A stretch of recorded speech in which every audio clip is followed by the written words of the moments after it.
región del NOA hay muchas industrias que obtienen caña a partir de azúcar. Acá en cierta manera se ha hecho un diagrama de flujo de lo que es el proceso de fabricación de azúcar a partir de caña. No nos vamos a detener mucho en esto, simplemente para hacer un análisis y para que ustedes identifiquen lo que sería sistemas continuos y sistemas discretos en lo que es una industria de la región.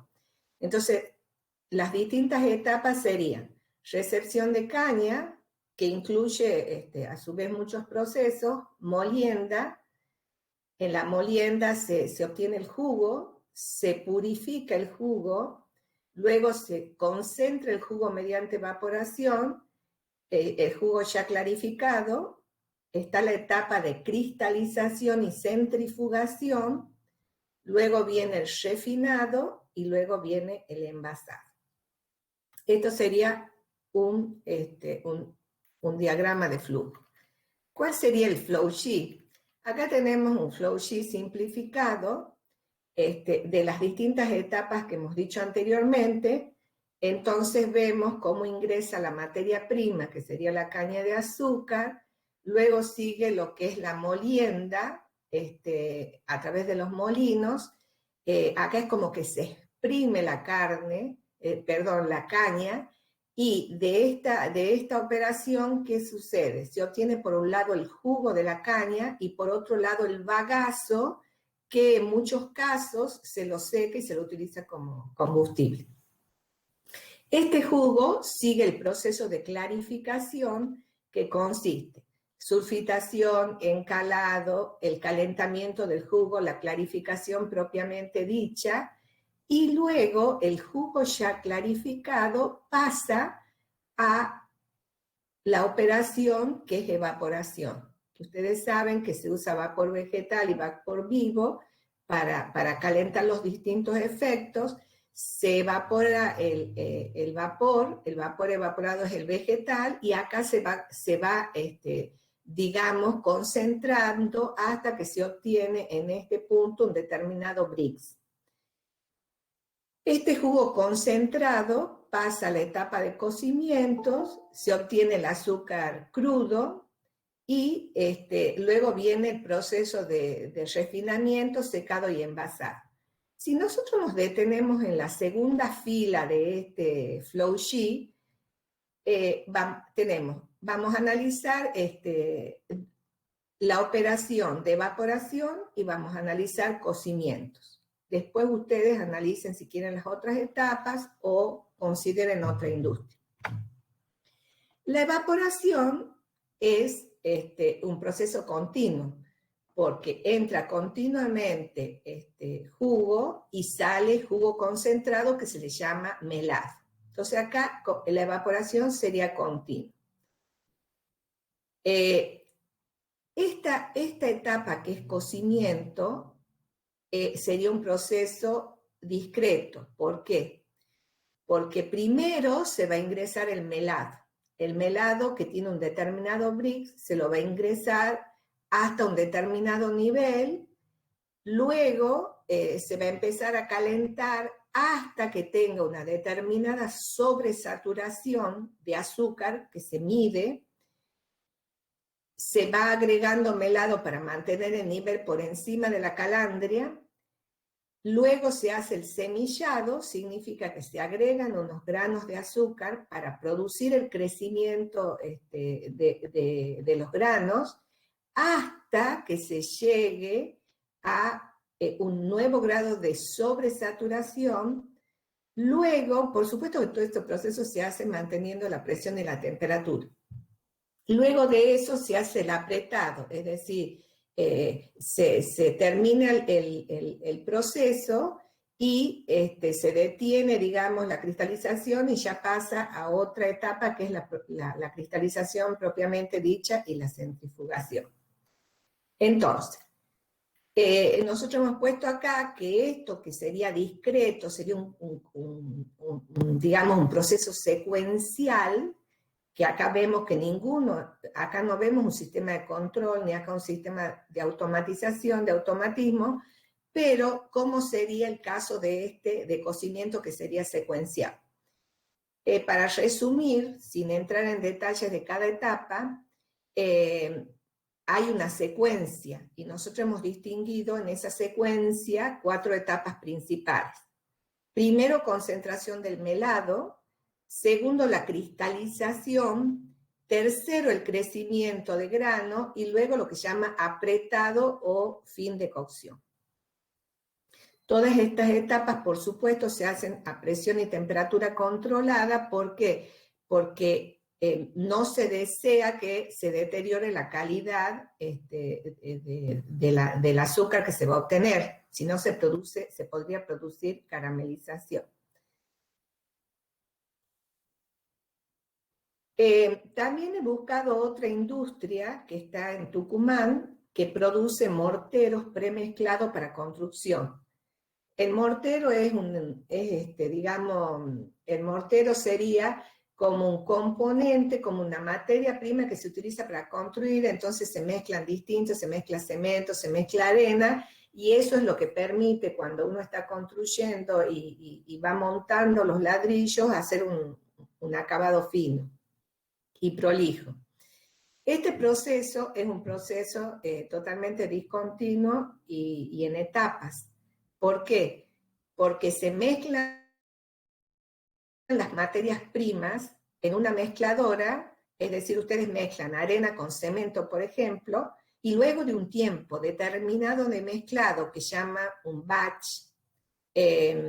antes cuando veíamos en cocimiento, se llaman templas, se descargan en una embolsadora para su disposición final en la playa de producto terminado. Entonces, fíjense, acá están los silos, en estos silos se alimentan las distintas materias primas,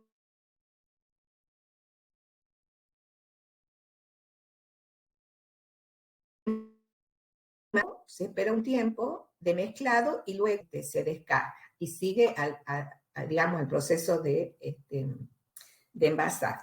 Bueno, yo ahora voy a conversar un ratito con ustedes.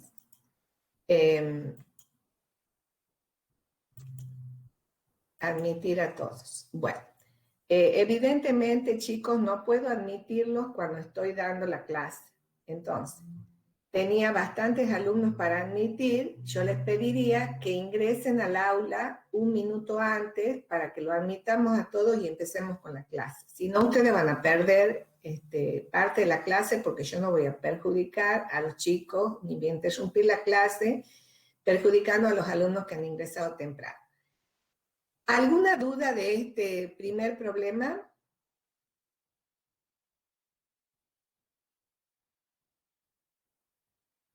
Les hago una consulta. ¿Alguno se ha planteado alguna otra industria, algún otro proceso, algún proceso de fabricación donde han distinguido procesos continuos y procesos secuenciales o digamos discretos? Profesora, disculpe, ¿puede repetir?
Está el azúcar.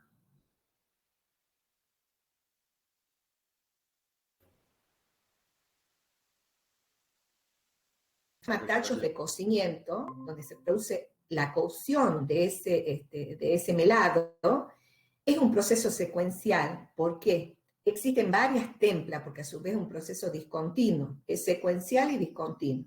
Entonces, ustedes cargan el melado que han concentrado en un proceso continuo, lo ponen en un tacho de cocimiento y empiezan a calentar hasta que se produce una determinada concentración de azúcar. Todo eso se hace a presión y temperatura controlado para no deteriorar las propiedades del producto. Una vez que ustedes han logrado que llegue a una determinada concentración de azúcar, se procede al semillado, es decir, se agregan granos para que crezcan los cristales. Sería la segunda etapa. Luego se deja un tiempo que crezcan esos cristales hasta que tengan otro determinado porcentaje de azúcar de sobresaturación. Y luego se termina ese proceso y se pasa al cristalizador propiamente dicho. Entonces, la cocción que se hace en tachos de cocimiento en una industria de producción de azúcar es un proceso que se hace en etapas, es secuencial, mientras que la concentración de jugo que se hace en los evaporadores es un proceso continuo. Un proceso continuo es en el que ingresa en todo tiempo un flujo de materia o energía, sufre alguna transformación física, química, lo que fuera, y abandona en forma continua un flujo de materia o energía. Eso sería continuo. Discontinuo, eso sería continuo. Secuencial, discreto sería en un proceso discontinuo que se hace en la etapa. Primero se carga el melado, segundo se calienta, tercero se mide sobresaturación de azúcar, cuarto se hace el semillado o agregación de granos de azúcar para que crezcan los granos, quinto se termina ese proceso y se pasa a la etapa anterior. Eso sería secuencial, ¿sí? Se hace en etapas. Bueno, ahora no hay dudas de esto. No, profe. Bueno, díganle a sus compañeros que yo cuando doy la clase no veo el permiso de admisión, así que esperen a que corte el segundo caso que vamos a analizar y recién vuelvo a dar. Entonces vamos a ir a la presentación.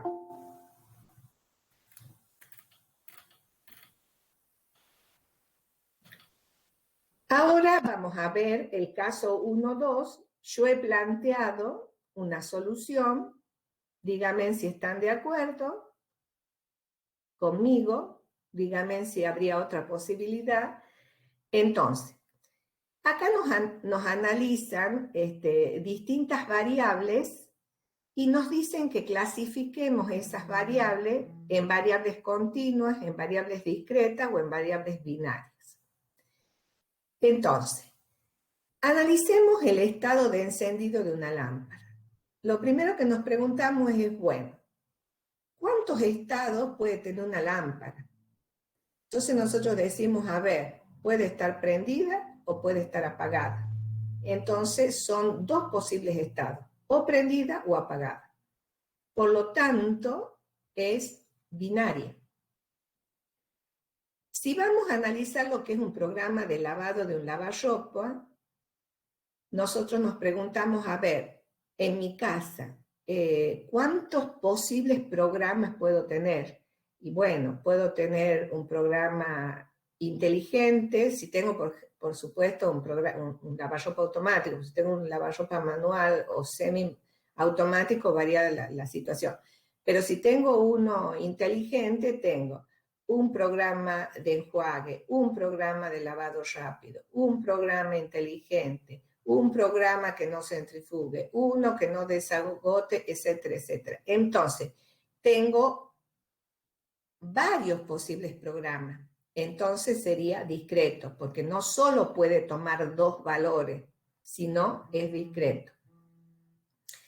Si analizamos los canales de televisión, es exactamente igual que el programa de lavado. Ustedes tienen 21, 40, 50 programas posibles. Entonces sería una discreta que lo seleccionan con una botonera o con un control remoto.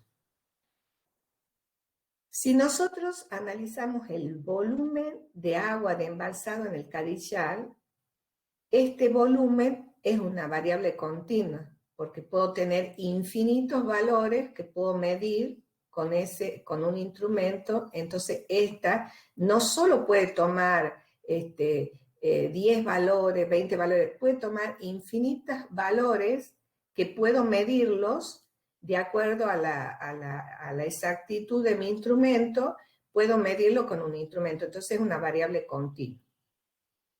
La posición de una puerta sería un poco como lo que es la lámpara, abierta o cerrada, por lo tanto es binaria. El número en criptos de automatización sería una variable discreta.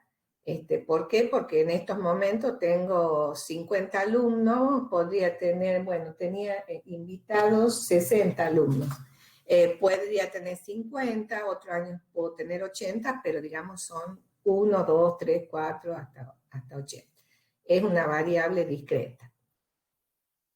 El resultado de automatización, ¿qué opinan de un parcial? ¿Qué opinan ustedes?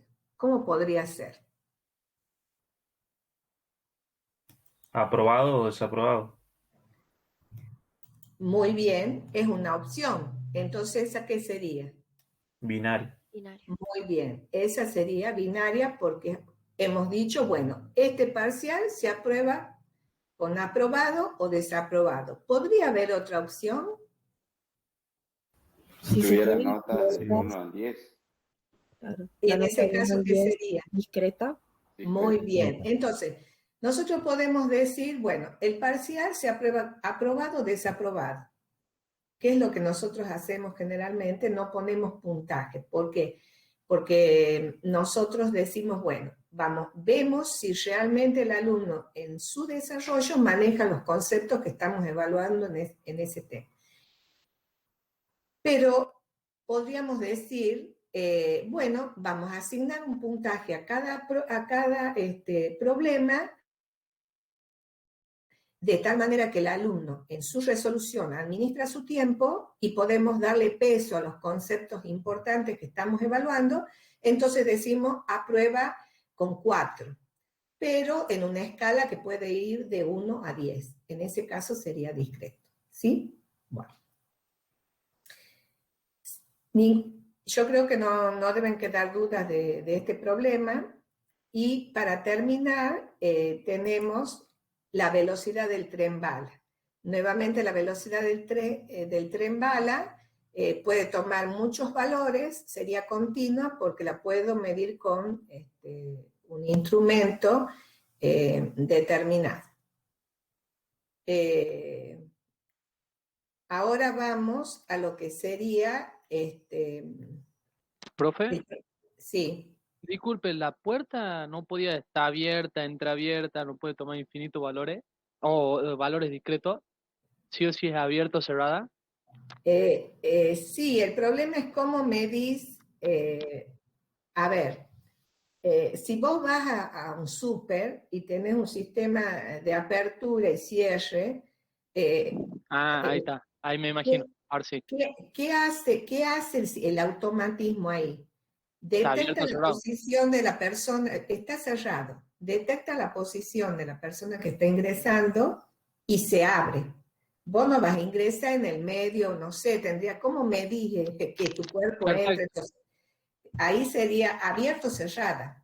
Un Bien, bien. automatismo no modifica, no mide en función de tu contorno corporal si la va a abrir a la mitad o a la tercera parte. La abre o la cierra. Y vos intuitivamente, por seguridad, cuando la ves cerrada, el sensor te detecta, la abre, esperas que esté abierto, porque ese es el estado, cerrado o abierto. No sé si tenés posibilidad de medir semicerrada. ¿Qué significa? No sé. ¿Entendés? Sí, Bueno. sí. Gracias. Bueno, ahora lo que vamos a hacer es, vamos a ver este caso, que es el caso 1.3, que es un intercambiador de calor de tubos y coraza que es alimentado, tiene un SAE de 20 y este aceite, voy a poner, ver presentación, modo lectura. Este aceite caliente ingresa a temperaturas superiores a 100 grados. Por el exterior de los tubos se hace pasar agua a temperatura ambiente. Entonces, lo primero que vamos a analizar es este proceso. Este proceso es un intercambiador de calor. A este intercambiador de calor ingresa un aceite a temperaturas superiores a 100 grados, que vamos a llamar aceite caliente, es refrigerado con agua que circula por la carcasa y el agua sale calentada y el aceite sale enfriado. Porque acá se produce una transferencia de calor del fluido caliente hacia el fluido frío. Lo primero que nos dicen es identifique todas las variables de entrada y salida. Yo lo primero que les pregunto es, ¿este proceso es continuo o es discreto?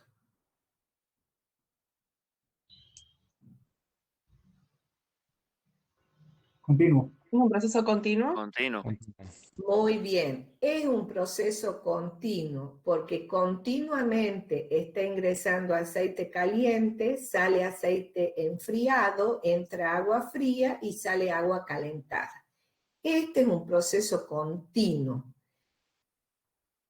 Ahora, ¿cómo hacen ustedes para analizar cuál es una variable de entrada y cuál es una variable de salida? Yo les pregunto. Si son variables que se modifican, serían las de entrada. El flujo del agua, la temperatura del agua. Tenía que ver con la causa y efecto, ¿no? Sí, y Son muy variables bien. son variables que cuando entran se modifican dentro del proceso. Bien. Entonces, ustedes han hablado causa-efecto. Otro alumno usó modificación. Ahora, yo quisiera que me digan cómo analizan en ese proceso continuo, que es un intercambiador de calor, cuál es entrada y cuál es salida. De a uno contésteme. ¿Qué significa causa-efecto? Me dijo un alumno. La causa serían las variables externas del proceso y para la consecuencia diríamos que son las variables del proceso que cambian por ese efecto, el cambio de la variable de entrada. Bueno, la segunda proposición la has dicho perfecta. Consecuencia de un cambio en la entrada sería el efecto, entonces sería variable de salida. Lo que no entiendo bien es cómo definís la entrada. A ver, yo voy a decírmelo vos. ¿Te escucho, Estela? Sí, Sí. estaba pensando. Serían, no sé si se entendió bien, no sé de otra forma de decirlo, que son externas al proceso y que al cambiar repercuten en ese mismo proceso. Muy bien. ¿Qué significa? Por ejemplo, Sí. puede ser, profe, un ejemplo que el aceite entre a 20 grados más de lo normal. Muy bien. Entonces, ¿qué dice Estela? Y no sé, hablaron otros dos alumnos, pero no veía el nombre porque estaba en la otra pantalla. Así que disculpen si no los nombro, pero es que no registré. Lo que dice Estela es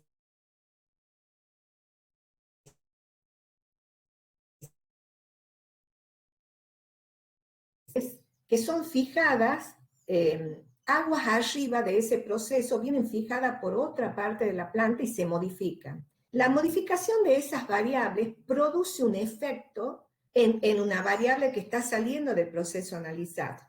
Entonces, nosotros para analizar variable de entrada y salida tenemos que analizar qué se modifica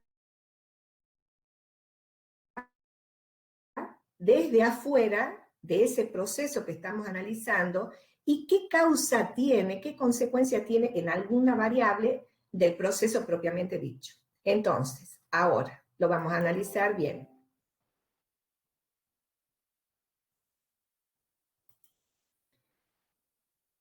Fíjense, lo primero que tenemos que hacer es analizar el proceso. Siempre entendamos lo que está pasando ahí. Entonces ya hemos dicho, acá tenemos un intercambiador de calor donde el agua, digamos, se calienta porque recibe calor de el aceite caliente. Entonces, hay un proceso de transferencia de calor que está asociado con un modelo que ustedes ya conocen porque ya lo han visto en operaciones industriales, en procesos industriales. Entonces, fíjense, si por alguna razón esta agua que viene de otro lado de la planta aumenta su caudal, vamos a tener más agua fría. Entonces, de esta manera se va a modificar la temperatura de salida del aceite. Si se modifica la temperatura del agua que ingresa, también se va a modificar la temperatura del aceite. Si se modifica el caudal de aceite caliente que ingresa, se va a modificar la temperatura de salida del agua y se va a modificar la temperatura de salida del aceite. Si se modifica el caudal del aceite, se va a modificar el caudal del aceite que sale acá y la temperatura del aceite que sale acá. Entonces, ¿cuáles serían variables de entrada? Variables de entrada serían, a este intercambiador de calor, el caudal de agua fría, el caudal que ingresa de agua fría, la temperatura que ingresa de agua fría, porque cualquiera de esas dos va a tener influencia en el proceso de transferencia de calor y va a tener como efecto que se modifique la temperatura de aceite a la salida, la temperatura de agua a la salida. Entonces, variables de entrada serían caudal y temperatura de agua fría, caudal y temperatura de aceite caliente. Esas serían las variables. ¿Cuáles serían las de salida? Bueno, para analizar las de salida tenemos el caudal de agua calentada, F omega 2, la temperatura de agua calentada, que sería T omega 2, el caudal de aceite que sale, F de aceite en la corriente de salida, y la temperatura de aceite enfriado. Entonces ya hemos hecho un análisis variable de entrada que vienen fijados desde afuera e ingresan a este proceso, y variables de salida salen del proceso analizado, este sería nuestro sistema, y se modifican como causa de las entradas que varían externas, y eso que hace, eso está relacionado por el modelo de este equipo. ¿Les queda claro variable de entrada-salida? Sí. Sí. ¿O tienen alguna duda? Bueno, sigamos avanzando. Para una variable de salida, dibuje un diagrama en bloque que considere todas las variables de entrada. Fíjense, nosotros acá tenemos un proceso, el intercambiador, dos sistemas y varias variables de salida. Podríamos considerar como sistema el agua, o podríamos considerar como sistema el aceite.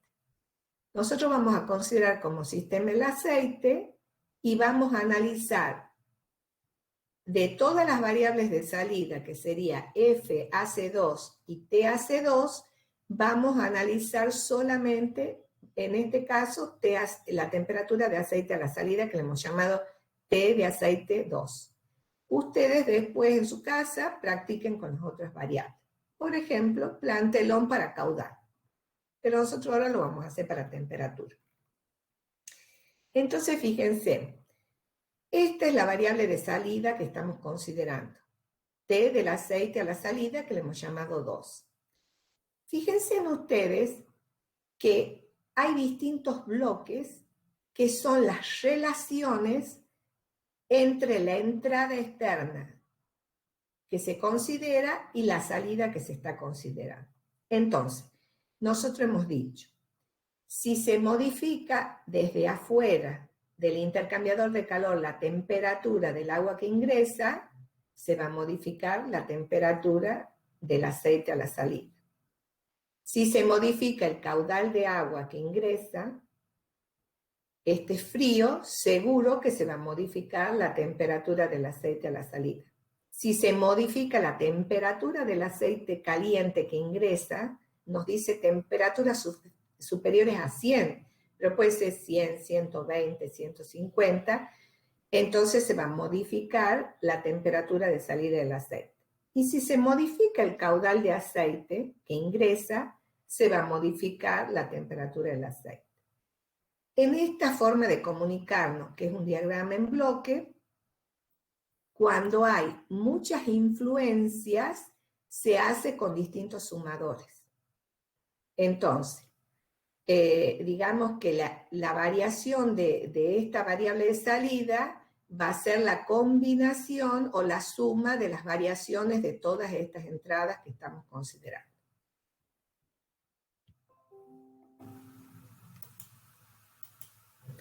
¿Alguna duda de este tema? Sí, profe. Sí, Bruno. Usted dijo recién que podíamos hacerlo para caudal. Sí. Pero mi pregunta es si es un intercambiador y, por ejemplo, modifico el caudal de aceite que ingresa, el que sale va a ser distinto, pero no va a tener nada que le afecte. No sé si me explico. Porque el agua va por otro lado. ¿O cómo puede ser? Por eso, nosotros hemos dicho, consideremos dos sistemas. El sistema que estamos analizando es el aceite. El agua es independiente.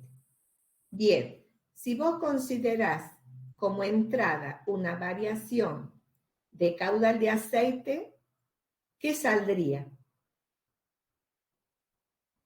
Caudal de aceite, pero con la misma variación. Caudal de aceite. Eso sería caudal. Si vos representaras en un diagrama en bloque y considerás que varía el caudal de aceite, entonces vos vas a hacer caudal de aceite que ingresa, un bloque, una función distinta a la que has visto antes, y te sale el caudal de aceite 2. Ese sería exactamente el diagrama en bloque. Bien. ¿Sí? Sin ninguna perturbación. Bueno, no podemos hablar de perturbación porque hay perturbaciones cuando vos estás en lazo cerrado.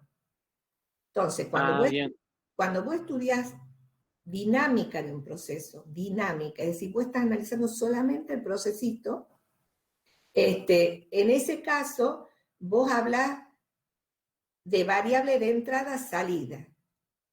Cuando varía la entrada, que sería el caudal de aceite, 1, varía el caudal de aceite que sale. Y ahí se termina. No hay ninguna otra variable que influya en el caudal de aceite, porque no hay una mezcla. Por lo tanto, si varía el caudal de agua, no te va a modificar el caudal de aceite. Si modifica la temperatura del agua, no te va a modificar el caudal de aceite. Y si se modifica la temperatura del aceite, no va a modificar el caudal de aceite. Por lo tanto, la representación en bloque del caudal de aceite sería, entra el caudal de aceite 1, un rectángulo y sale el caudal de aceite 2. Perfecto, gracias. Si varía el aceite 1, varía el aceite 2. Después vas a ver cómo varía, vas a ver qué pones adentro de esa función que vos estás poniendo. Pero si varía el caudal de aceite 1, varía el caudal. Después vas a ver cómo, más adelante cuando hagas el modelo dinámico. ¿Sí? Bien, bien, gracias. Bueno, sigamos.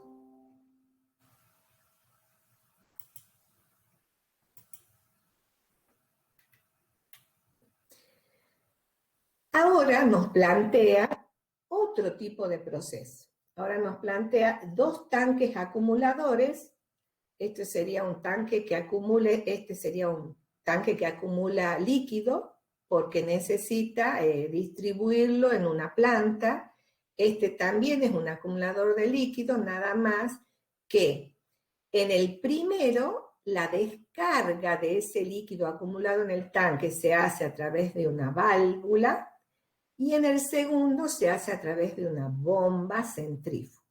Entonces nos dice, considere dos procesos. El primero que tiene descarga a través de una válvula y el segundo que descarga a través de una bomba.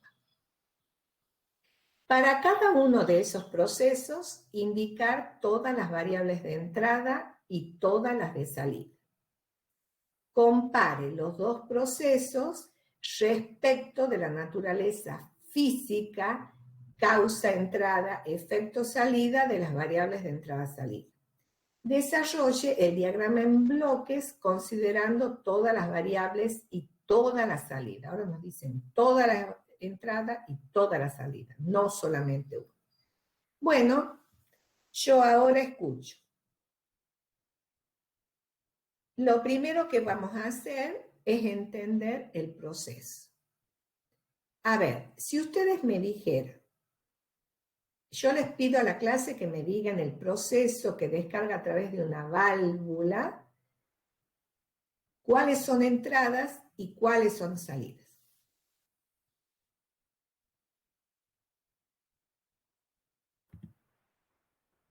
El caudal F1 y F2 son entradas.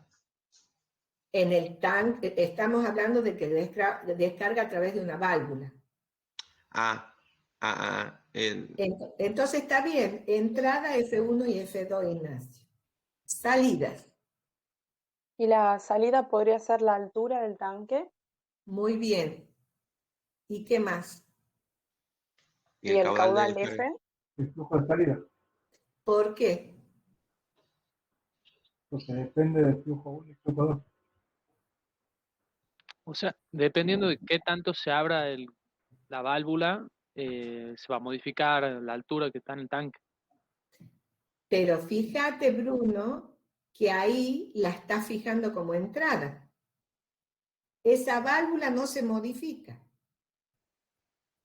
Esa válvula no modifica, está en una apertura fija. Ah, bien.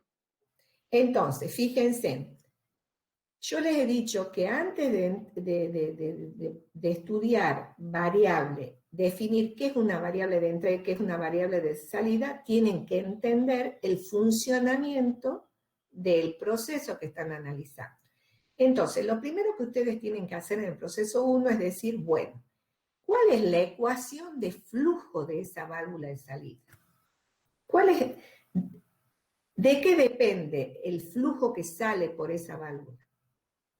¿Qué les parece a usted? De la altura. Depende de la altura. Si ustedes tienen mayor altura, van a tener mayor fuerza impulsora. Si menor altura, menor fuerza impulsora. Entonces, ustedes en el primer sistema tienen como variable de salida, de entrada, F1, porque si aumenta F1, ¿qué va a pasar con el nivel?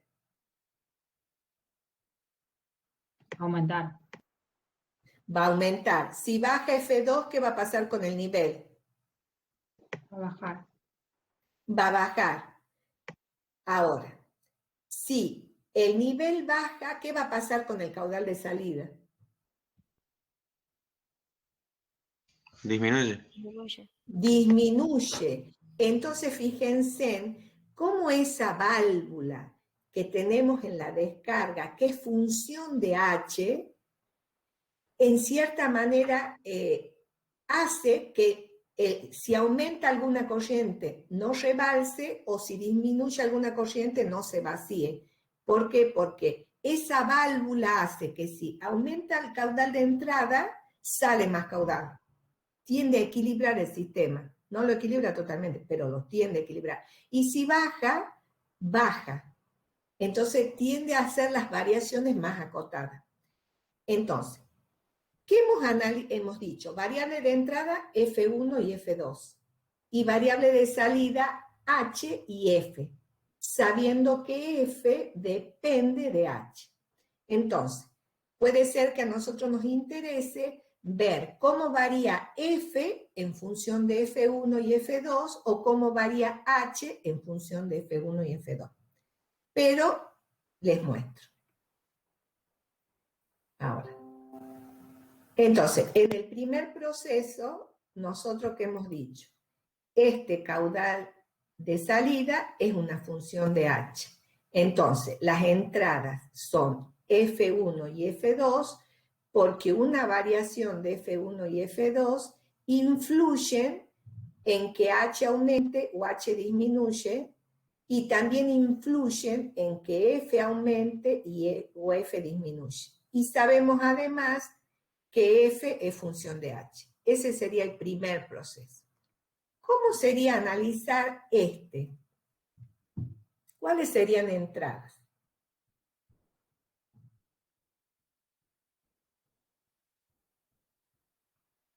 El caudal F que sale de la bomba. Sería una entrada.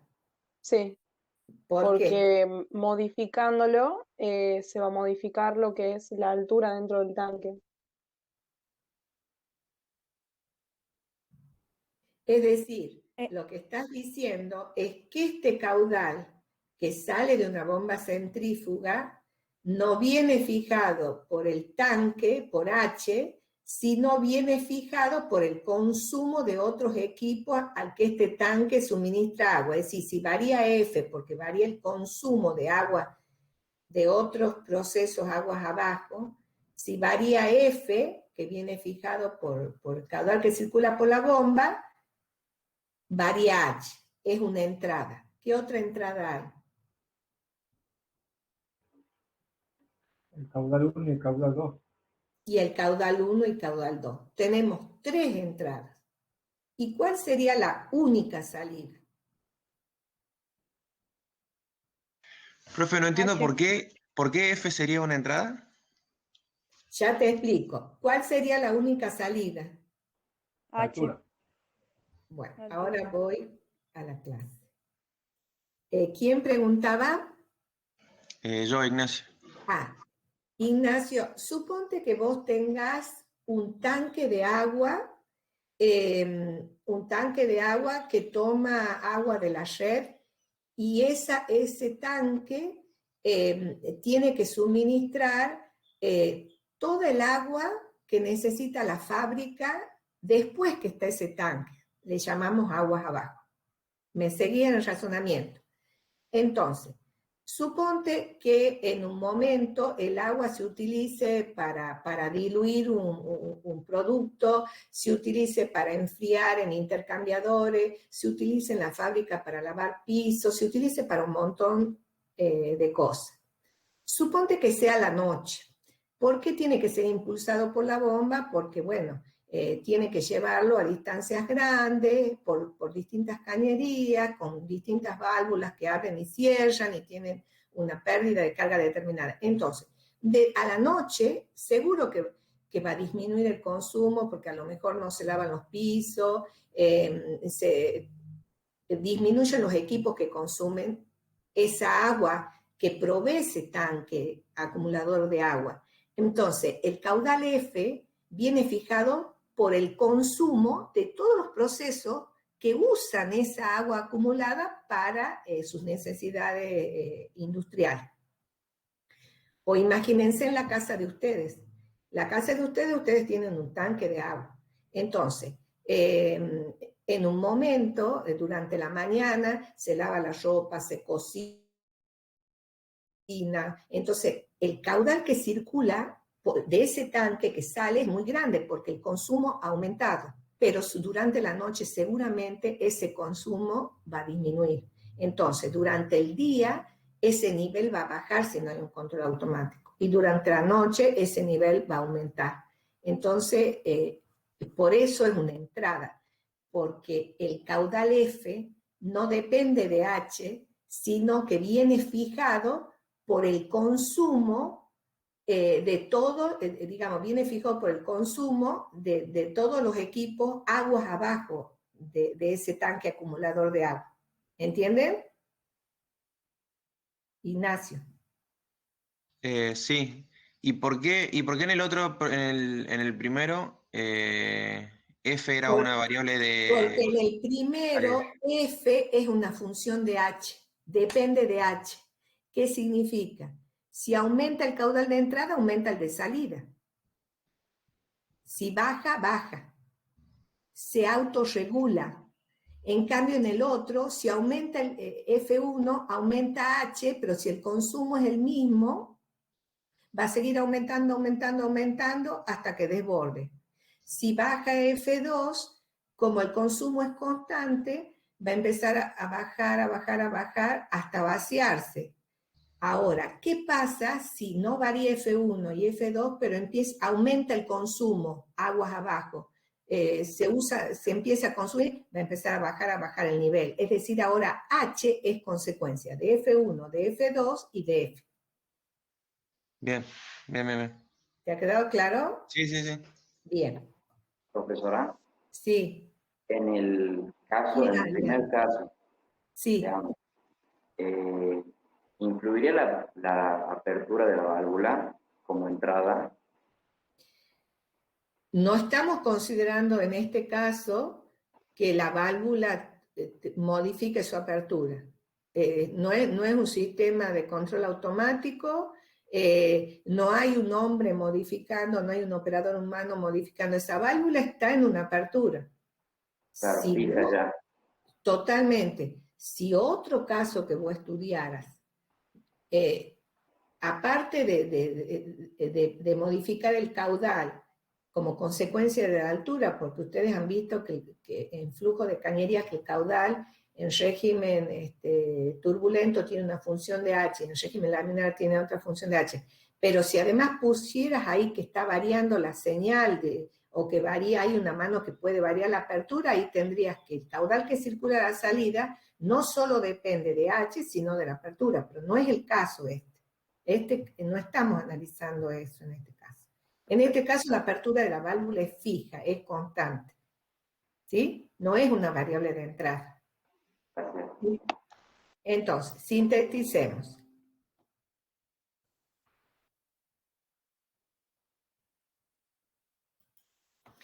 Ahora vamos a hacer un resumen de todo lo que ustedes han dicho muy bien. Yo simplemente escuché. Entonces, fíjense. En el primer proceso, este caudal depende de H. ¿Qué significa? Si aumenta H, aumenta este caudal. Si baja H, baja este caudal. Entonces, ¿cuáles serían las entradas? F1, F2, porque si se modifica F1 o F2, se modifican las salidas que son H y F. Tengo dos entradas, dos salidas. En el segundo, el F no viene fijado por H, sino F viene fijado por el caudal que circula por esta bomba en función del consumo de todo el proceso que está después de este tanquecito. Entonces, acá tenemos como entrada F1, F2 y como entrada F. ¿Por qué? Porque si se modifica el caudal de agua que ingresa, se modifica H. Si se modifica el caudal F2 de ingreso, se modifica H. Y si se modifica el consumo, se modifica H. Entonces, en este caso, el caudal de salida no es función de H, sino que viene fijado por la bomba que circula el líquido que es consumido por los distintos consumidores. Ahora nos decía que desarrollemos en el diagrama en bloque. En el primero, puede ser que a nosotros la variable de salida que nos interese sea h, o puede ser que la variable que nos interesa sea f. Nosotros hemos dicho que en este proceso se ingresa f1 a través de una función g2, tiene influencia en h, y si ingresa f2 a través de otra función, tiene influencia en h. Entonces, esta sería la influencia de las dos entradas, f1 y f2, en la variable de salida, que es h. Pero si nos interesa también como salida f, tenemos que la influencia de f2 sobre f se hace a través de la influencia de g1 sobre h y de g3 sobre, que considera hf. Y la influencia de f1 se hace a través de g2 y g3, que tiene la influencia sobre f. Entonces acá tenemos dos variables de entrada y dos variables de salida. Las funciones que vamos a considerar depende de cuál es la variable que estamos analizando. Puede ser que estamos analizando h, o puede ser que estamos analizando f, o puede ser que estemos analizando las dos. En el segundo tanque tenemos tres variables de entrada que si varían, que son la causa, que h varía. Entonces tenemos f, que hace variar, si varía el consumo, varía la altura, si varía el caudal F1, varía la altura, y si varía el caudal F2, varía la altura. Fíjense en que acá la variación de h, cuando aumenta el consumo, tiene distinto signo que cuando aumenta el ingreso. ¿Sí? Bueno, y a la inversa. ¿Profesora? Sí, ya voy. Sí. ¿Estaría mal que toda la salida vaya en un solo sumador? Hay que diferenciarlo así en dos sumadores sí o sí. Mira, eso es una decisión de ustedes. Si ustedes me hacen un sumador con 3 entradas, bien prolijo, está perfecto. Y si me hacen 3 sumadores, está perfecto. Nosotros lo mostramos así porque es más didáctico y más claro. La mayoría de los libros de control lo van a ver con 3 sumadores. Si ustedes van a un simulador gráfico, ustedes van a ver que a veces se hace un rectangulito y se ponen como 3 entradas.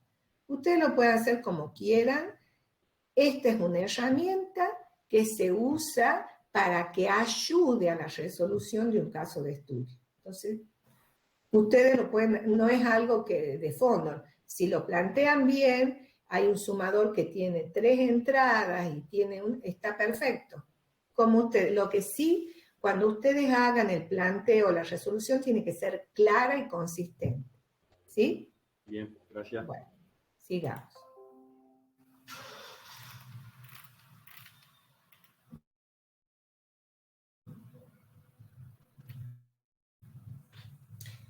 No sé, hemos visto el caso 1, 2. Bueno, este sería el 1, 3. Entonces nos consideramos el mismo intercambiador de calor que hemos visto en el problema 1, 1. ¿Sí? Yo discúlpenme, voy a corregir esto. Este sería 1, 3 y este sería 1, 1. Voy a sacar esto, voy a cerrar esto. Disculpe, profesora, estaba bien, ¿no? ¿Por qué? Porque estamos en el problema 5 y el problema 3 es el ejemplo del intercambiador. O sea, estamos en el problema 5, 1, 5, y estamos considerando el intercambiador del problema 1, 3. Que ya hemos visto cuántos problemas. Este, el 1, 5, ¿estaba bien? Y este Sí, estaba bien. Perfecto, pues ya está. Esperen, voy a sacar esto porque ya está.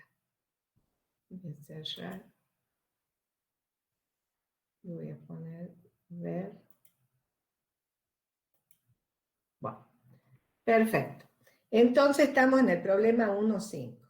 Considere el intercambiador de calor del problema 1.3. Se necesita controlar la temperatura de salida del aceite para que permanezca constante en 90 grados. Fíjense, ya nos especifican cuál es el sistema que estamos considerando. ¿Por qué? Porque dentro del proceso intercambiador de calor nos están diciendo, necesitamos que la temperatura de aceite en la salida sea 90 grados y la temperatura de aceite caliente ingresa a temperaturas mayores que 100. Entonces ya sabemos que dentro del proceso intercambiador de calor, donde el aceite se está enfriando, el sistema que estamos considerando es el aceite y queremos mantener la temperatura de salida en 90 grados. Ya sabemos eso. ¿Cómo harían ustedes para controlar manualmente este equipo?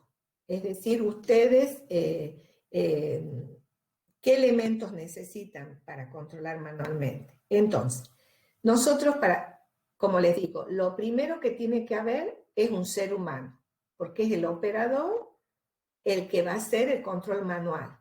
La va a mantener en 90 grados, pero lo va a hacer no automáticamente, sino usando su mente y su mano. Lo primero que tiene que hacer ese operador es conocer el proceso. Es decir, ustedes, si trabajan en control el día de mañana, tienen que conocer los procesos. Si ustedes no conocen el proceso, no van a saber qué hacer para mantener la temperatura de salida de 90 grados. Entonces, lo primero que necesitamos es un ser humano.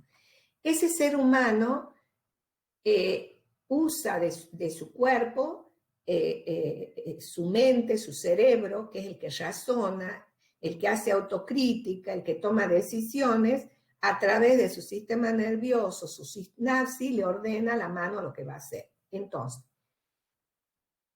para poder mantener esta variable en 90 grados, lo primero que tiene que saber el ser humano es qué valor tiene la temperatura de aceite a la salida, porque si no sabe qué valor tiene, no va a saber si es más o menos que 90 grados. Entonces, lo primero que tiene que hacer el operario es poner un transmisor indicador de temperatura. Entonces ya tiene un hermoso transmisor que le está indicando en letras grandes el valor de la temperatura en cada momento. Entonces, él ve que esta temperatura varía. Entonces va a decir su cerebro, es mayor, con sus ojos ha visto el indicador y ha visto que es mayor o menor que 90. Con su cerebro dice, hace la diferencia entre el valor y 90. Entonces, como él sabe que está enfriando con agua, él va a tener que haber instalado acá una válvula manual, entonces él con su mano va a abrir o cerrar el agua hasta que el transmisor le indique que acá la temperatura es 90 grados. Por supuesto que aunque conozca el proceso, eso no lo hace en una sola vez, salvo que sea una coincidencia. ¿Por qué? Porque él va a ir observando en el tiempo el valor de esta temperatura y va a ir abriendo o cerrando hasta, por prueba y error, hasta que esta temperatura sea 90 grados. Entonces, se pretende controlar manualmente el equipo, indique todos los elementos. ¿Qué necesitaríamos? Un operador humano, un transmisor de temperatura y una válvula. Entonces, ¿quién cumpliría el rol del controlador, que es el elemento inteligente? Sería el ser humano. El transmisor que mide y le informa al controlador, que es el ser humano, el valor, y el ser humano manipula con su mano, modifica el caudal de agua hasta que la temperatura sea constante. Y siguen estando las mismas perturbaciones que antes, que ahora sí son perturbaciones. Entonces, esos serían los elementos que nosotros utilizamos. Entonces, ¿qué se necesita? Aparte del ser humano, un sensor de temperatura con indicación del valor instantáneo de temperatura y una válvula manual que permita variar el caudal de agua fría, lo que hace el operador con sus manos. Ahora nos dice cómo reacciona el operador humano ante un aumento de la temperatura de aceite. Los escucho. ¿Están ustedes ahí a cargo de mantener constante la temperatura y tienen una válvula manual, tienen un expertise y tienen un transmisor? Aumenta el caudal de aceite, la temperatura de aceite que ingresa. ¿Qué hacen ustedes? Aumentamos el caudal de agua. Muy bien, aumentan el caudal de agua fría. Entonces lo van a ir modificando porque como aumentó la temperatura, tiene que evacuar más. Entonces lo que ustedes hacen es abren el caudal de agua fría. ¿Y qué otras cosas pueden variar externas en ese sistema de control? ¿Cuáles otras cosas pueden variar aparte de la temperatura de aceite a la entrada?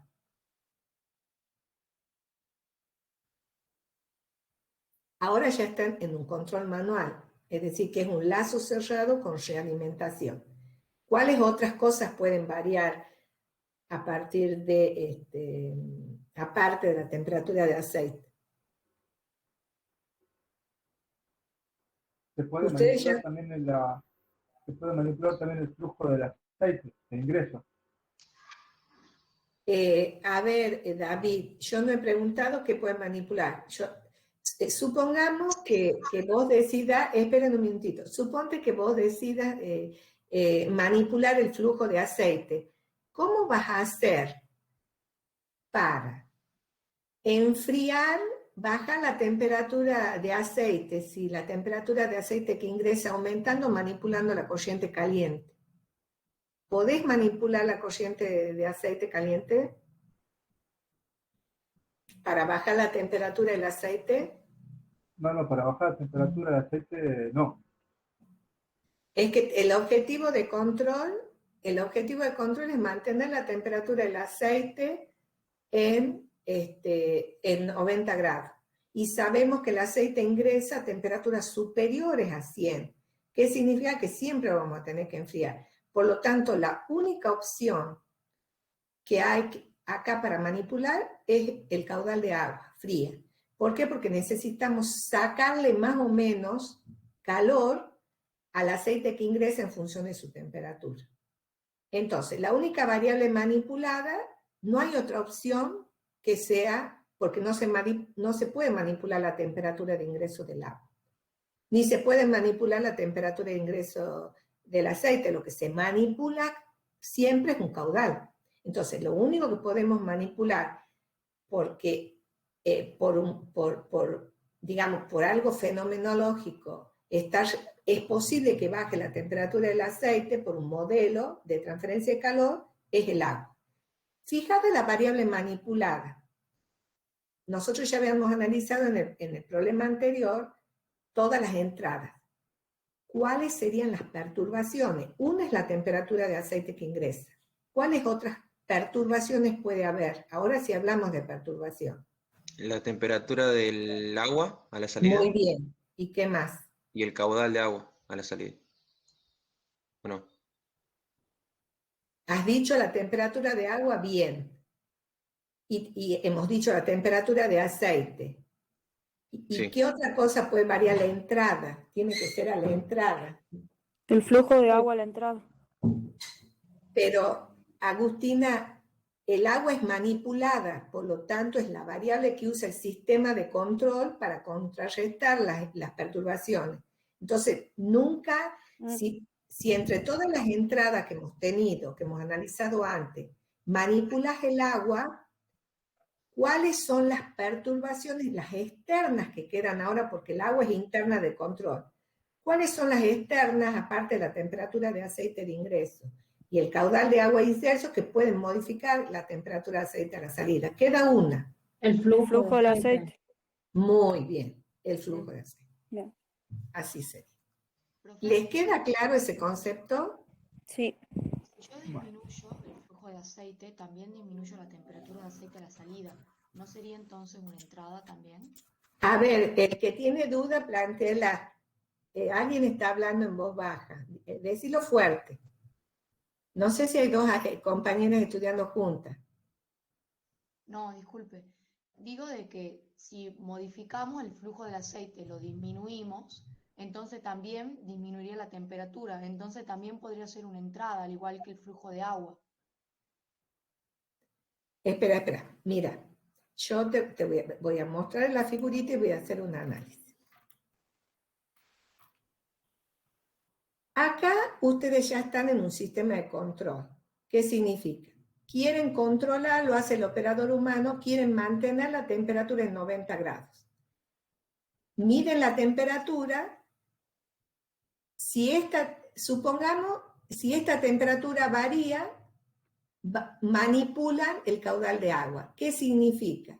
Significa que este caudal es la variable que usa el sistema de control para mantener siempre la temperatura en 90 grados. Nosotros, cuando hemos analizado este procesito solo, sin control, hemos dicho, variables de entrada son el caudal de agua y la temperatura de agua, el caudal de aceite y la temperatura de aceite. Esas eran variables de entrada. Como ahora decidimos manipular el agua, ¿qué perturbaciones externas de las variables de entrada quedan como posibilidades? Este caudal no. Entonces queda temperatura del agua que ingresa, caudal del aceite que ingresa y temperatura del aceite que ingresa. ¿Por qué? Porque si aumenta el caudal de aceite, va a aumentar la temperatura. Si aumenta la temperatura de aceite, va a aumentar la temperatura. Si baja la temperatura de agua, baja la temperatura de aceite. Entonces, ahora, perturbaciones serían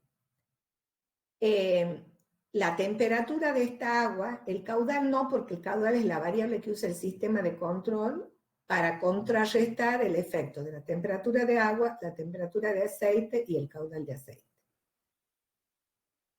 ¿Les ha quedado claro ese concepto?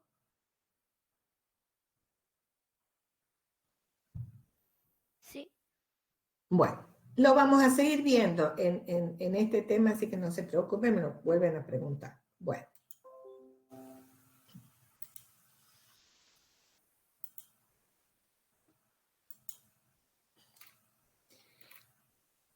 Bueno, entonces hemos dicho control manual, ya hemos dicho todos los elementos que necesitamos. Explique cómo reacciona el operador ante un aumento de temperatura. Ha visto que lo que hace el sistema de control, si aumenta, abre el agua. Es decir, que este caudal viene fijado por el sistema de control. Ahora, en vez de usar un operario, porque lo necesitamos a ese operario calificado para que cumpla otra función, le decimos, bueno, compra toda la instrumentación necesaria para que ahora sea automático. Entonces, lo hacemos en forma automática. Entonces dice, se va a implementar un sistema de control automático, indica la instrumentación que necesite. Entonces, necesitamos ahora alguien que reemplace al operador, que sería el controlador. Necesitamos una válvula. Dependiendo de la señal de salida de esa válvula, podemos necesitar o no un transductor y necesitamos un transmisor de temperatura. Esos son los elementos que necesitamos. Alguien que mide y transmite el valor al controlador y el controlador le manda a la válvula lo que debe hacer porque es el controlador que fija el valor de la variable manipulada. No viene fijado desde afuera. Ahora nos dice, analice cómo reacciona el lazo de control ante una temperatura, aumento de la temperatura de aceite. Entonces, si aumenta la temperatura de aceite que ingresa, el transmisor detecta ese aumento, le informa al controlador que envía una señal al transductor de la válvula, si es neumática y este controlador es eléctrico, para que aumente el caudal de agua fría que circula por la misma. Entonces, esto es la serie de cosas que suceden a partir de que aumenta la temperatura de ingreso del aceite para mantener la temperatura de aceite a la salida constante.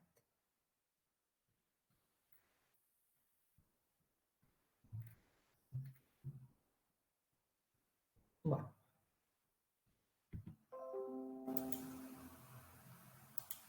¿Alguna duda de lo visto hasta ahora?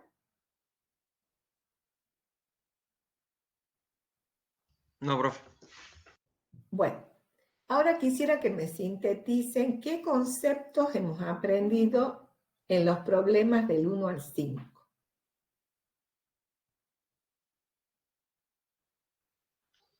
Variable de entrada, variable de salida. Muy bien. Perturbaciones.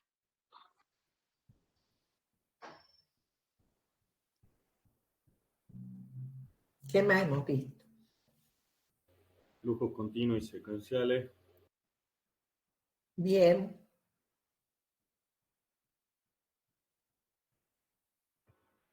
Definición de variable discreta y continua. Bien. ¿Qué más? Control manual y automático. Muy bien. Y diagrama en bloque. Y representación de diagrama en bloque y componentes de un sistema automático. Muy bien. Entonces, miren todo lo que han aprendido. Ahora lo que vamos a hacer, vamos a pasar a álgebra de bloques. Y algo que han aprendido también, que es importante y que lo tienen que afianzar, es un vocabulario de comunicación, un vocabulario para automatización y control de procesos.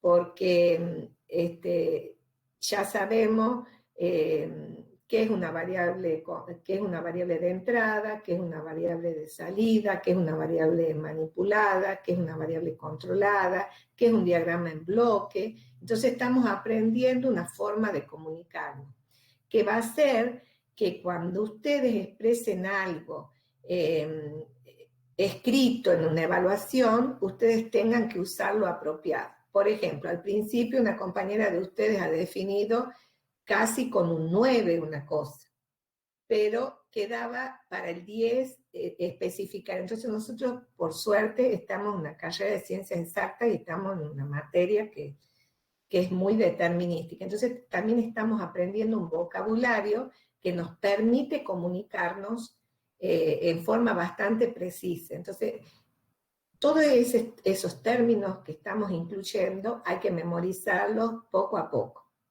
Entonces ahora lo que vamos a pasar es álgebra de bloques. Es decir, ¿por qué aprendemos una representación en bloques o en diagramas en bloques? Porque es una herramienta que nos ayuda en la resolución de problemas más complejos o para relacionar algebraicamente variables. Entonces, todo esto, lo que vamos a ver ahora, álgebra de bloques o representación en bloques, serían herramientas para solucionar problemas de control y automatización. Entonces vamos a ir al problema 1.6. En el problema 1.6, voy a poner ver lectura. En el problema 1.6 ya nos muestra un diagrama en bloque. Entonces, si nosotros analizamos, no veamos el enunciado, nosotros analizamos este diagrama en bloque, vemos que hay, ¿cuántas entradas hay en este diagrama en bloque? Le pregunto a la clase.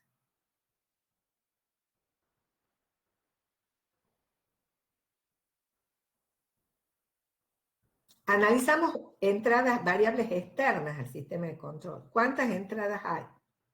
¿Una? Y sería una y una. Muy bien, solamente una. ¿Y cuántas salidas hay externas al sistema de control? Es decir, si nosotros acá hacemos una frontera, ¿cuántas También variables? una. ¿Cuál sería? Y dos. Muy bien. ¿Por qué? Porque I1 es una variable interna que sale de G2 y entra a G4. Entonces, la única entrada es X1 y la única salida es I2. Ahora, a nosotros por alguna razón nos interesa encontrar en un solo bloque la relación X1 y 1 y la relación X1 y 2. Ustedes podrían decirme rápidamente en un solo bloque cuál es la relación X1 y 1, así ver esto y decirme, ¿es así?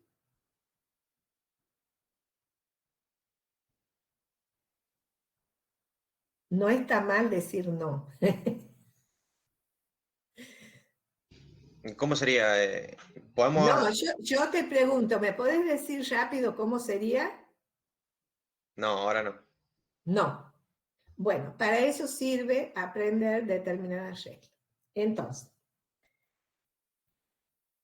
lo primero que vamos a hacer, sobre todo en esta etapa que ustedes están aprendiendo, vamos a resolver este rectángulo, que es estos bloques que nos hemos puesto en este rectángulo rojo, para que acá nos quede un solo cuadrito. Entonces, nosotros veamos este rectángulo rojo. Esta variable es A y esta variable es I1. Si yo empiezo usando todo lo que he visto en el secundario y en la universidad hasta ahora, digo, bueno, acá tengo un sumador. Entonces digo, acá se suma. ¿Qué se suma? Se suma A más, ¿qué sería este? Fíjense en que a G3 ingresa I1. Entonces, Y 1 por G3. Muy bien. En este sumador se suma A más I1 por GC. Entonces, primero en este rectángulo rojo encuentro A más I1 por G3. Lo multiplico por, es lo que tengo en esta flecha. Lo multiplico por G2 y ¿qué obtengo? Y 1. Y 1. Entonces, fíjense en qué he hecho. Ingreso al rectángulo rojo. A le sumo G3 por I1, lo tengo acá, lo multiplico por G2 y obtengo I1. Entonces, la resolución de ese rectángulo rojo sería A3 más G3 por I1 por I2 es igual a I1. Como ahora ya tengo la relación entre A e I1, lo pongo como está acá. Es decir, trabajo algebraicamente esta expresión y me queda que la relación entre A e I1 es G2 sobre 1 menos G2, G3. Entonces un ahora... poquito, por favor? Sí. No sé si he entendido mal algo o está escrito de otra forma, como usted lo ha dicho. ¿Vos lo tenés hecho, Leandro? No, estoy viendo su pantalla. Perfecto. Yo les pido algo a todos. Agarren un lápiz, agarren un papel, háganlo el diagrama en bloque, yo se los muestro, y cada uno en su escritorio encuentre la relación. A ver, yo les muestro esto. Y lo que yo le quería decir era que ahí dice por I2 y usted había dicho por G2, no sé si... Tenés razón. No, eso lo escribí mal. Es por G2, ya lo corrijo. Gracias. No, es por G2. Es así exactamente. Es por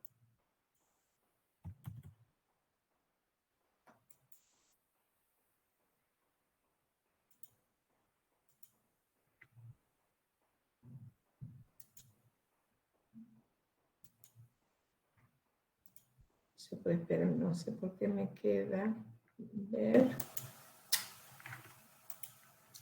No, es que me ha quedado, bueno, me ha quedado.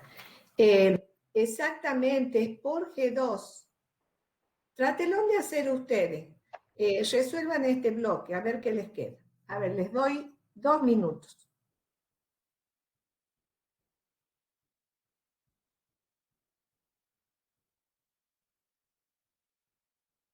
Díganme cuando ya esté para que vean si llegamos a lo mismo.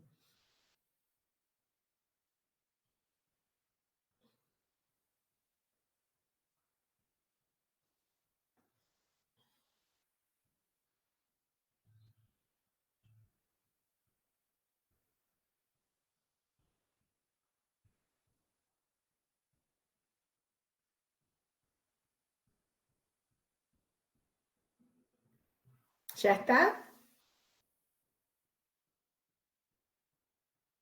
Todavía no. Bueno, los espero.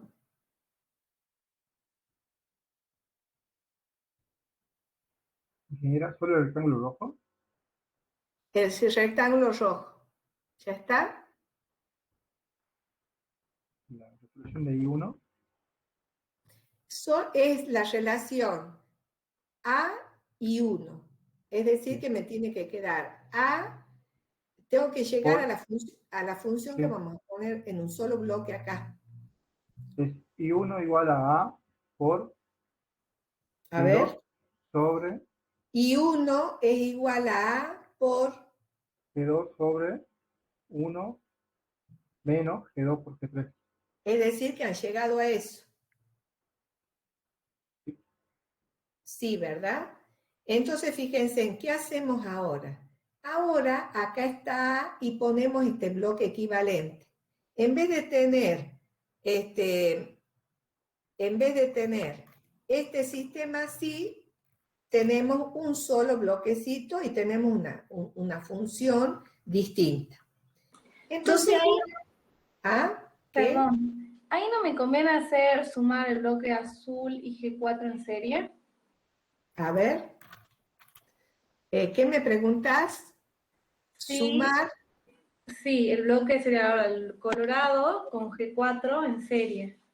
Sí, es lo que vamos a hacer ahora. Porque... Vamos a hacer ahora, eso te conviene hacerlo cuando querés encontrar X1 y 2, pero nosotros estamos viendo X1 y 1. Entonces todavía no lo incluya G4, ¿de acuerdo?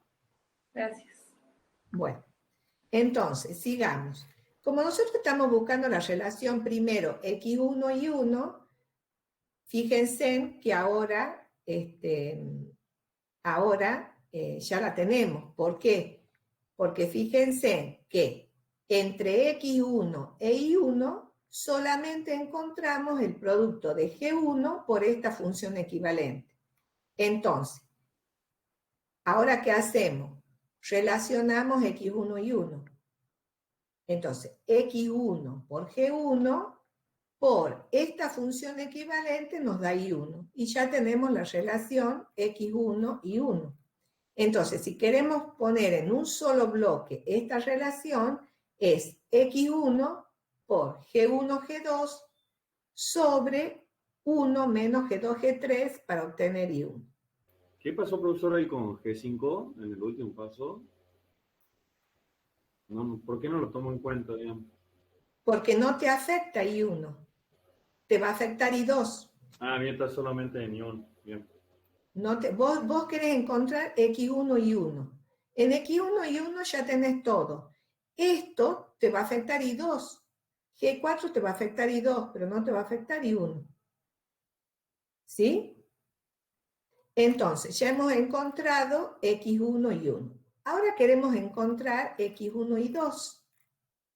Entonces, fíjense, tenemos esta función equivalente, entonces, ahora sí, vamos a hacer X1 por G1. Bueno, primero resolvamos esto como bloque. Fíjense, acá tengo un sistema en paralelo. Puedo hacerlo, tengo un sistema paralelo. A que ingresa a G2 sobre 1 menos G2, G3, que está en serie con G4, le resto A por G5 y resuelvo este sumador. Entonces, ¿qué nos queda? A por G2 sobre 1 menos G2, G3 en serie con G4, le resto, porque estoy ahora, encuentro el sumador, le resto A por G5. Por eso acá tenemos A factor común, pongo corchete, pongo llave, pongo corchete, G2 sobre 1 menos G2, G3, G4, menos G5 es igual a I2. ¿Sí? Lo han ido resolviendo conmigo. Entonces, como ya tengo este bloque equivalente, ahora a esto lo multiplico por X1, G1, y por estos bloques, por lo tanto, ya me sacaría esta variable intermedia A. Entonces, ¿qué me quedaría? X1 por G1, por G2, llave, sería por todo lo que está dentro de la llave, que trabajado algebraicamente me quedaría esta función. X1, G2, G4, menos G1, G5, paréntesis, 1 menos G2, G3, sobre 1 menos G2, G3. Entonces, he logrado poner X1 y 1 y X1 y 2 en un solo bloque. Ahora les doy, a ver qué hora es, les doy 5 minutos para que, les doy 5 minutos para que lo hagan ustedes y vean si llegan a lo mismo.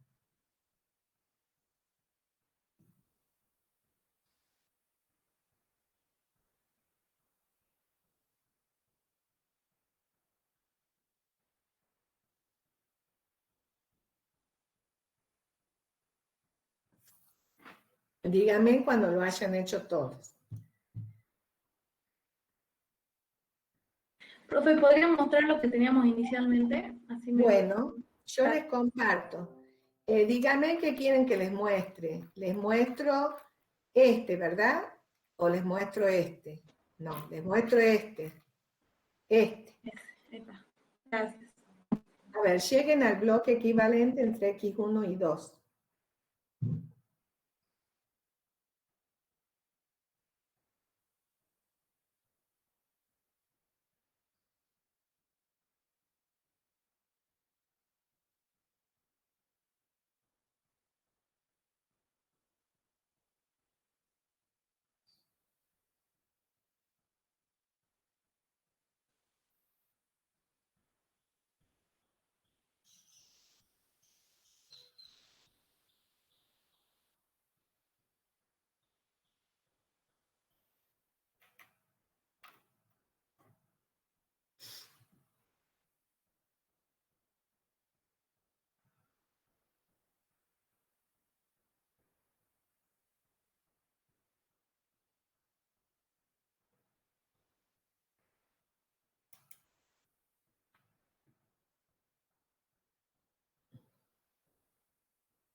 Profe, Sí. siempre la variable de salida quedaría, o sea, sería, la expresión final me quedaría I2 igual a todo lo que yo resumí por X1, digamos. Si vos querés, te quedaría X1 por lo que la entrada por lo que has resumido es igual a la salida. ¿Qué Bien. significa? Que si vos pones I2 sobre X1, te queda igual a esto. Siempre es I2 sobre X1 es igual a esto. Entonces pones la entrada por la función es igual a la salida. ¿Sí? Sí.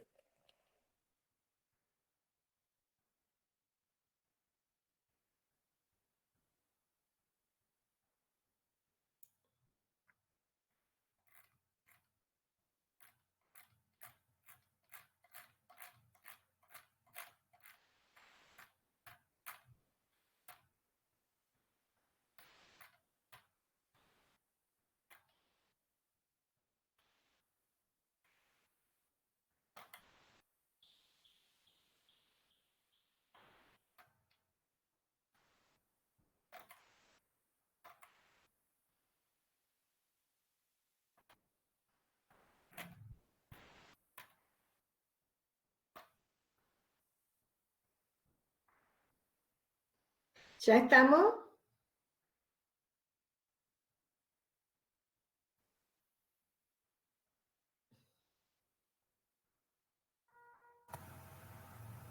¿Ha llegado a lo mismo? ¿No he cometido ningún error?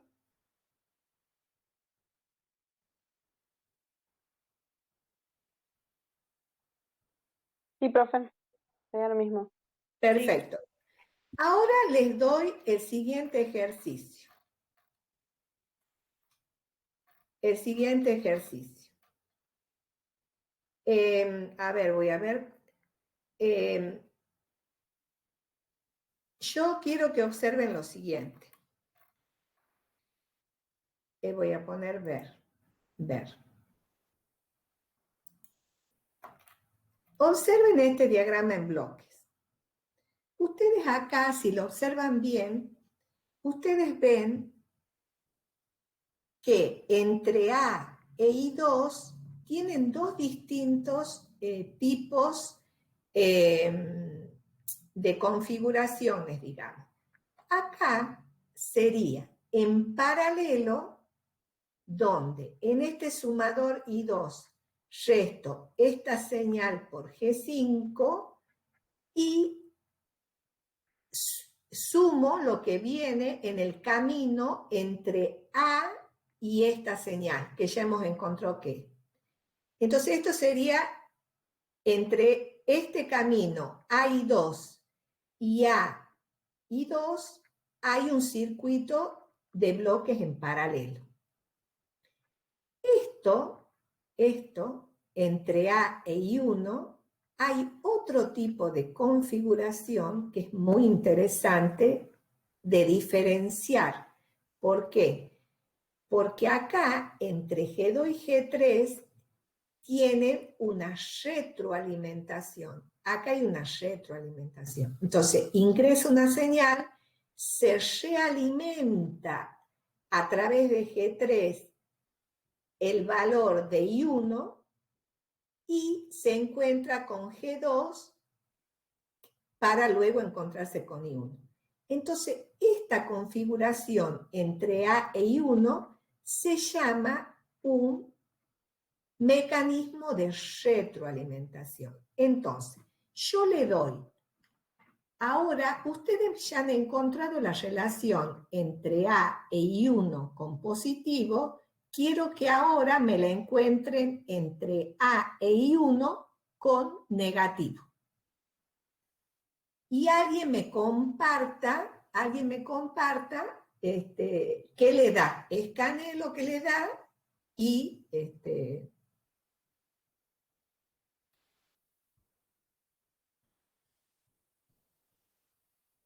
o dícteme si quiere, no me comparta. Encuentren y dígame.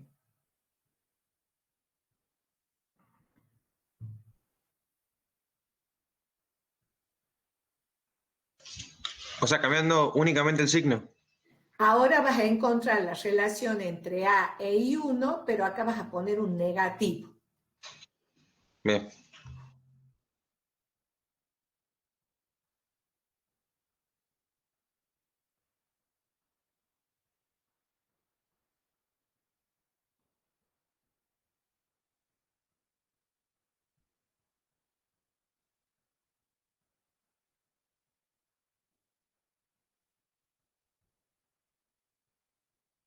Cuando esté, díganme.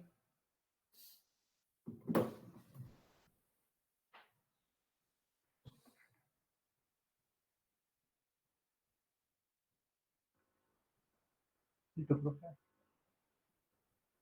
¿Profe? Sí. ¿Ya está? Sí, cambiaría el signo abajo, sería 1 más G2 por G3.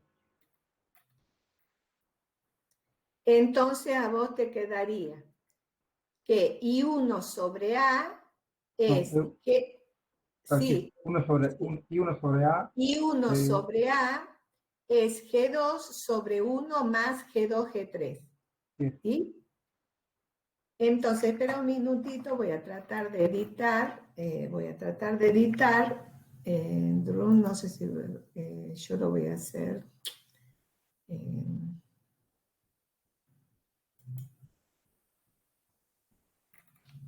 Después lo voy a cambiar. Entonces, fíjense, acá sería, sería, no sé si, bueno, no importa. No voy a hacer así, no. Fíjense, acá podríamos enunciar una regla. Podríamos enunciar una regla. Que todavía ustedes no la han visto, pero que yo se las voy a enseñar ahora porque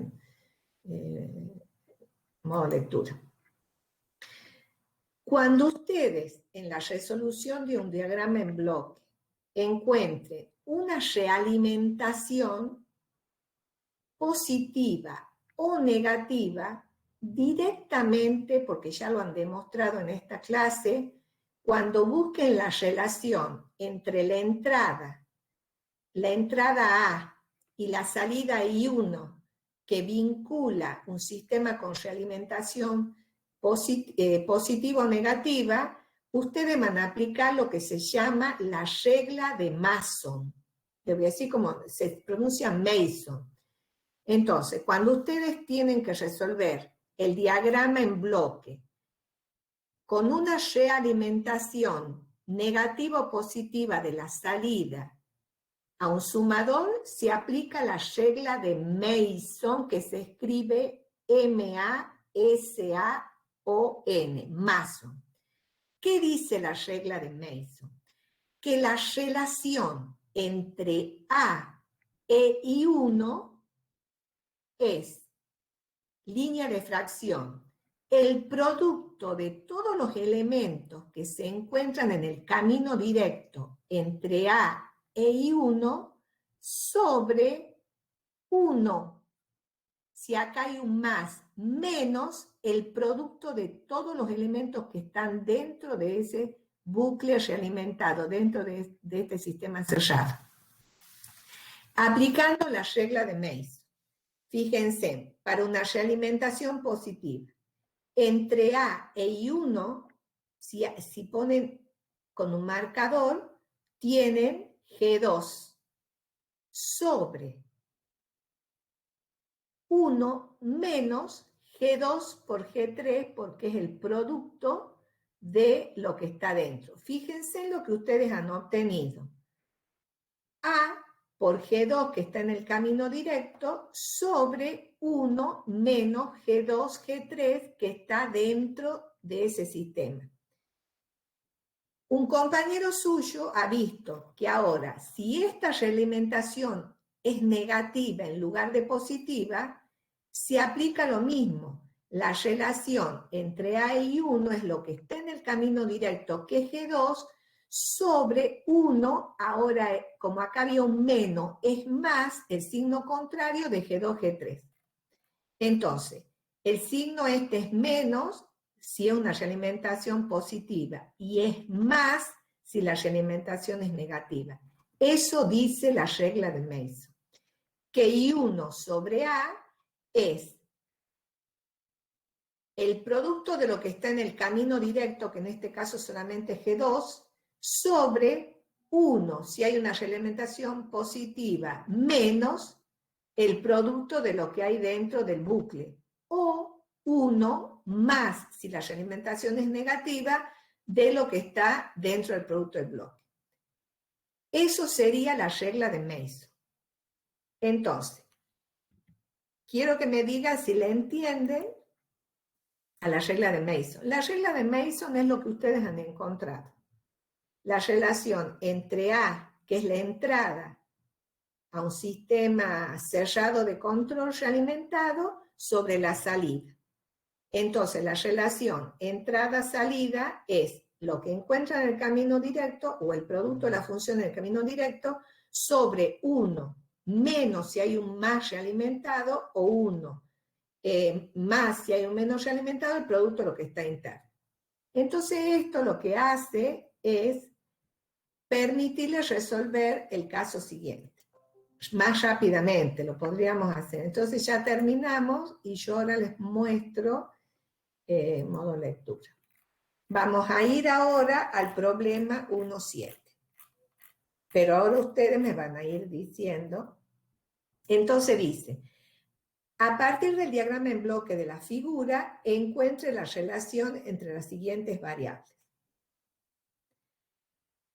Primero sería entre R e I3. Entonces tenemos que encontrar I3 como función de R. Ahora me dice, encuentre I3 como función de R. Perfecto. Para hacer esto, como tengo que considerar una sola entrada a la vez y después puedo combinarlas a todas en un bloque simplificado, si considero que varía R, porque acá tengo dos entradas posibles, o varía R o varía D, cualquiera de las dos. Si D es constante, varía R y el sistema sería servomecanismo. Si R es constante y varía D, el sistema es regulatorio. Entonces, ahora vamos a considerar que D es 0, que no varía, que esto es constante, esto es 0, D es 0 y varía R. Entonces, sí. Sí. Lo del regulatorio y el otro, ¿puede repetir, por favor? Yo no me acuerdo si tenía, por favor, fíjense en el sistema ese de control manual y automático donde veíamos el intercambiador, si nos dicen en algún punto, no sé si ustedes lo tienen impreso al enunciado, que definamos si el control es regulatorio o no. A ver, voy a ir a ese problema porque capaz que me he salteado una pregunta. Si no lo decía, no voy a hacer esa aclaración. Alimentación de aceite, control automático. No me dice. Entonces no voy a entrar ahora en ese concepto. No lo voy a repetir, se lo voy a decir en otra clase. No. Ahora me voy a enfocar en álgebra de bloque. Pensaba que me había olvidado. Bueno, entonces, fíjense, ahora nosotros queremos encontrar la relación de I3 como función de R. Consideramos que D es 0. Porque así es, esto es álgebra de bloques, ¿no? Consideramos una entrada a la vez y después las podemos superponer. Entonces, si queremos encontrar la relación entre I3 y R, hacemos D igual a 0. Ahora, ¿qué nos quedaría? Nos quedaría este bloquecito. Ahora, lo que hacemos es analizar este bloque porque tenemos poquísimo tiempo y queremos resolverlo rápido. Fíjense, en este bloque tenemos a la salida de G1 un circuito paralelo con un circuito paralelo que se combina en un sumador y da I2. Pero entre R e I3 tenemos una realimentación. ¿De qué tipo?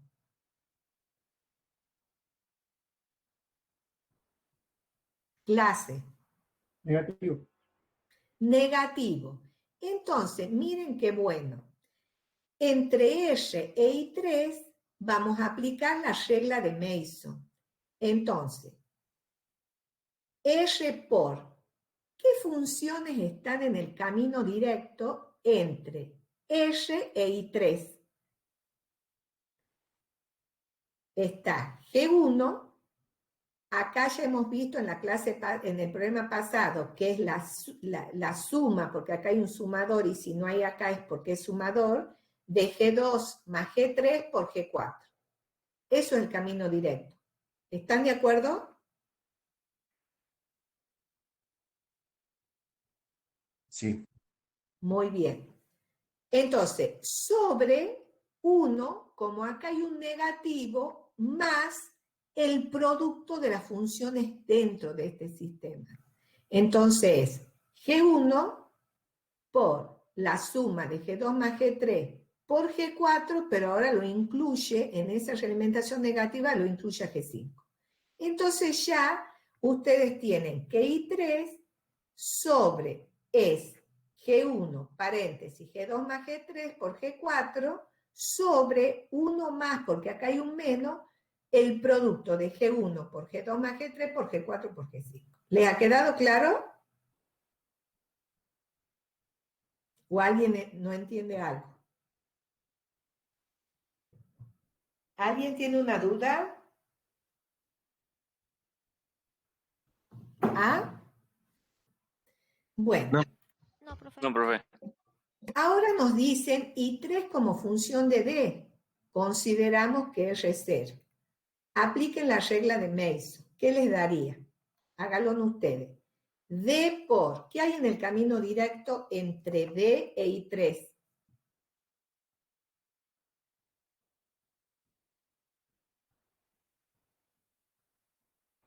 G6, G4. G4. Muy bien. En el camino directo está G6 por G4. Entonces, fíjense, D por G6, G4 sobre, fíjense en que este sistema está en el mismo bloque que estaba antes, independiente de las entradas, que es el sistema en lazo cerrado. Entonces, sobre 1, como acá hay un menos más, el producto de lo que está dentro del lazo, que es G1 por G2 más G3 por G4 por G5. Observen ustedes que independientemente de la entrada en este sistema con realimentación negativa, la ecuación del denominador es exactamente la misma. Entonces, ustedes dicen, D por lo que está en el camino directo, que es G6 por G4, sobre 1, como acá hay un menos más, el producto de lo que está interno, el sistema realimentado interno, ustedes ven que es exactamente la misma ecuación. Verifica si se han equivocado. Si componen las dos, por linealidad tienen que I3 es G1, G2 más G3 por G4 sobre 1 más G1, G2, G3, G4, G5 por R más G6, G4 sobre 1 más G1, paréntesis, G2 más G3, cierro paréntesis, G4, G5 por D. ¿Qué significa? Esta es poner I3 en una sola ecuación como función de la entrada externa R y de la entrada externa D. Entonces, si solamente quiero ver cómo cambia I3 cuando cambia R, hago D igual a 0 y queda la función que hemos encontrado al principio. Y si considero R 0, la relación entre I3 y D queda como hemos encontrado recién, es decir, lo que está en el camino directo sobre 1 más, y ven que los dos denominadores son exactamente iguales. Ahora, ¿qué pasa si queremos encontrar I2 como función de D? ¿Va a variar el denominador? Entonces voy a poner I2, voy a poner D por línea de fracción. El denominador cambia respecto a las dos anteriores si es el mismo sistema interno realimentado.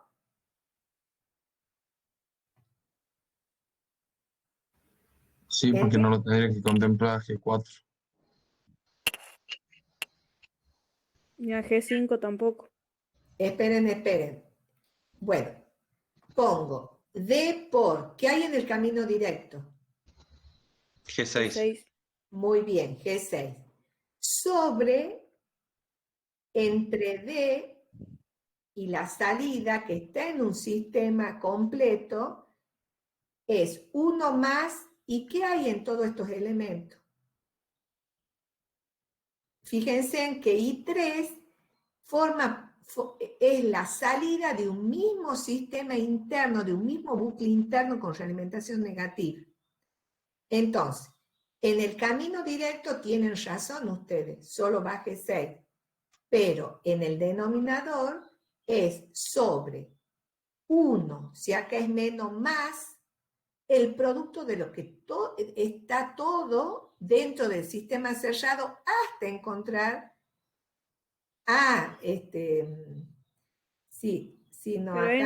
acá no, esto sería si fuera I3, no, acá si es I2 no, porque si es entre D y 2 cambiaría.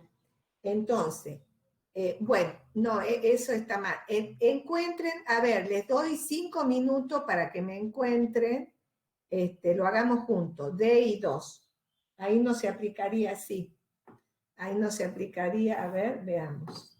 Pero Profe, sí. no se podría aplicar Mason porque en el camino de I2 no hay una retroalimentación.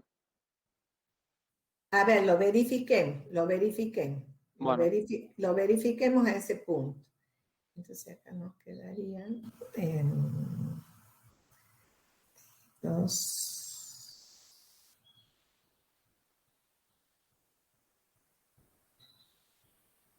Bueno, hagamos una cosa. Les doy como tarea que para la próxima clase, porque ya estamos en hora, les doy como tarea que para la próxima clase veamos si en ese último caso, es decir, cuando encontramos entre D y 2, influiría que aunque ese camino interno está dentro de un sistema realimentado. Entonces, verifiquemos si el denominador es el mismo. ¿Ah?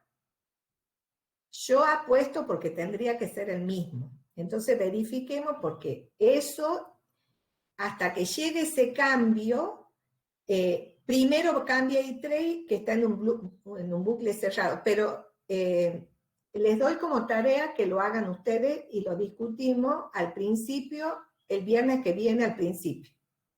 Les queda eso como tarea, ¿ah? El último punto. Yo les pido que repasen todo lo que hemos visto en esta clase y que a medida que el profesor les vaya dando las clases, traten de ir planteando los problemas relacionados con esa parte teórica. Entonces, si les queda alguna duda de lo que hemos visto hoy día, me lo preguntan. Y el último punto del programa, del problema 1.7, que sería la relación entre D e I2, creo que era, la discutimos la clase que viene. Ya el profesor les va a volver a repasar lo que es regla de Mason, que ustedes ya han deducido hoy día. ¿Alguna cosa que me quieran decir?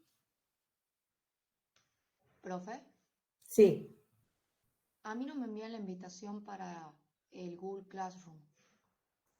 Espérate que voy a anotarte.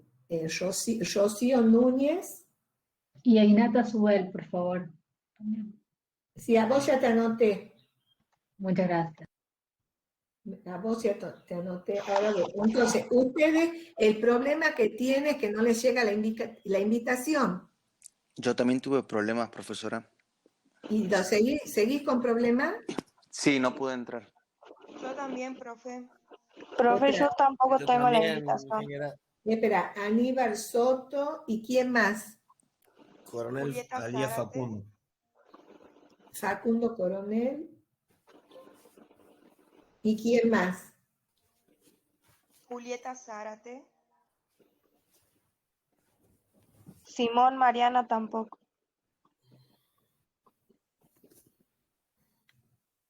¿Quién más?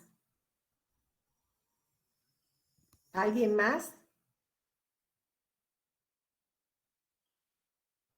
Bueno, entonces leo. Einata Subel, Rocío Núñez, Aníbal Soto, Facundo Coronel, Julieta Zárate y Simón Mariana tienen problemas para ingresar. No falta nadie. Bueno, entonces, repasen todo lo que hemos visto, fíjense en si tienen alguna duda, vayan haciendo en cada clase los problemas, porque si ustedes hacen eso, van a terminar esta materia y la van a poder rendir y la van a aprobar con un 10. Así que hagan el esfuerzo, y bueno, nosotros estamos, si tienen alguna duda, nos preguntan, ya vamos a ver si fijamos algún horario antes del parcial para consulta y si a lo mejor cuando empiece el tema siguiente vamos a preguntar si les ha quedado alguna duda y en este caso vamos a resolver nuevamente el último punto, lo vamos a analizar del problema 1.7. ¿Ah? Bueno, entonces que tengan un buen día, hasta la próxima clase, que anden muy bien. Muchas gracias. Muy bien, muchas gracias, profe. Gracias, profe. Gracias, hasta luego. Chao, chao. Muchas gracias, profe. Chao. Que anden bien. Chao, chao. Muchas gracias, profe. Que anden bien. Chao.